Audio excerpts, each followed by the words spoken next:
Hi, this is Heather Bayer. In this chapter of the guide, I'm talking about our transition from hosting your own properties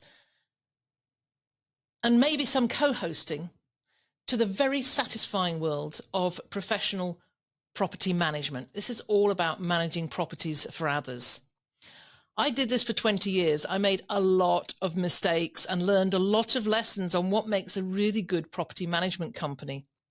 You know, it's estimated that 44% of second homes are professionally managed, with 70% of global vacation rental companies owning between 1 and 19 properties. The majority of property managers are not big businesses, but the best ones, whether they're small or large, are run in a really professional and structured way.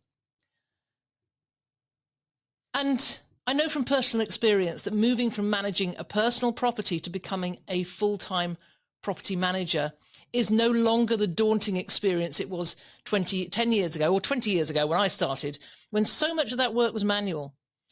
If you've got a passion for the business, a commitment to providing the best experience for both your owners and your guests, and you embrace, and this is important, you embrace the fast-moving changes in technology, this could be the pathway to your future in short-term rentals.